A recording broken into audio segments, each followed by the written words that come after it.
আগের দিন ঊর্ধ্বমুখী তাকিয়ে থাকা পানের লতাগুলো দেখেই ঘুমাতে গিয়েছিলেন চাষিরা। পানও ছিল খুবই তরতাজা, কিন্তু রাতারাতি তছনছ হয়ে গেছে কয়েকশো পানের বরজ। দুমড়ে মুচড়ে গেছে পানের লতাগুলো। ঊর্ধ্বমুখী অবস্থা থেকে শুয়ে পড়েছে মাটিতে। কোথাও কোথাও মাটি থেকে উপড়ে গেছে পানের লতা। ভোরের আলো ফোটার পর পান বরজের এমন লণ্ডভণ্ড পরিস্থিতি দেখে মাথায় যেন আকাশ ভেঙে পড়ে কৃষকদের। হঠাৎ থমকে গেছে তাদের সব স্বপ্ন। আর কিছুদিন পরেই ছিল বরজ থেকে পান সংগ্রহ করার সময়, কিন্তু সেটা তো আর সম্ভব হচ্ছেই না। বরজ টিকিয়ে রাখাটাই দায় হয়ে পড়েছে। স্যান্ডেলিনা সো, রূপচর্চায় আভিজাত্য। আমি ছোটকাল হইতে আমি পানের চাষ করি। আমার 50 বড় বিলীন হয়ে গেছে।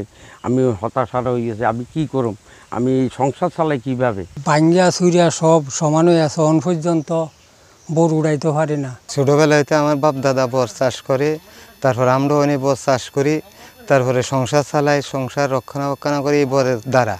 মানে আমার 25% জমিনের বর সম্পূর্ণ পড়ে গেছে। আমাদের এই পান দিয়েই আমাদের আয় উপার্জন, সংসার চলে, এবং কি বাচ্চা কাচ্চা লেখাপড়া সহ বিভিন্ন ক্ষয় খরচ আমাদের এই পান থেকেই উৎপাদন। এই পান দিয়ে আমরা চলি। পানগুলা বা পানের বরজগুলার যেভাবে লণ্ডভণ্ড করে দিয়ে গেছে, আমরা যে কিছু করে খাবো ভবিষ্যতে আমাদের আর কোনো এছাড়া আর তেমন একটা কোনো উপায় নেই, ঢাইলও নেই।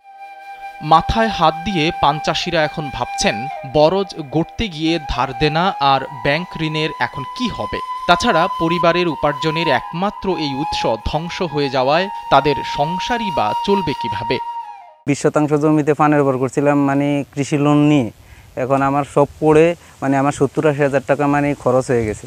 এখন আবার আমি পানের এগুলো আবার উঠাইতে ঋণ করে করতেছি। আমি কিছু আর্থিক সহযোগিতা পাই, তাহলে আমি খুব উপকৃত হব। আমার পানের বর নষ্ট হয়েছে, সম্পূর্ণ পড়ে গেছে। কৃষি কর্মকর্তার মাধ্যমে আমি একটু সহযোগিতা চাই। পান বরজের এমন বেহাল দশা দেখা গেছে চাঁদপুরের হাইমচরে।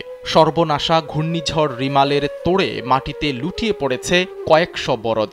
এতে প্রায় কোটি টাকার ক্ষতি হয়েছে বলে মনে করছেন সংশ্লিষ্টরা। শুয়ে পড়া লতাগুলো ঠিক করতে রাত দিন কাজ করে যাচ্ছেন চাষিরা। তবে বেশিরভাগ পান নষ্ট হয়ে গেছে তার আগেই।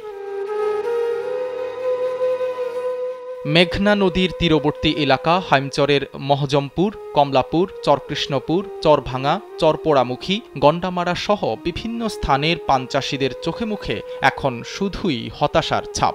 ঋণের বোঝা আর আর্থিক সংকটে তারা দিশেহারা। তবে কিছুটা স্বস্তির ব্যাপার হলো ক্ষতিগ্রস্তদের সহযোগিতার আশ্বাস দিয়েছে প্রশাসন। আমরা ক্ষতিগ্রস্ত পানের বরজ সরাসরি পরিদর্শন করেছি এবং ক্ষতিগ্রস্ত কৃষককে পরামর্শ দিয়ে যাচ্ছি।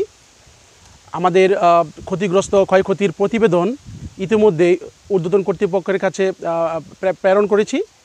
আমরা বরাদ্দ প্রাপ্তির সাপেক্ষে আমরা ক্ষতিগ্রস্ত পানের বরজের কৃষকদেরকে আর্থিক সহযোগিতা করতে পারব। উপজেলা কৃষি অফিস সূত্রে জানা গেছে, হাইমচরে 1072টি পানের বরজ রয়েছে, যার মধ্যে মোহননালী ও চালতাবোটা পান সবচেয়ে বেশি। সাইদ রহমান, কালবেলা।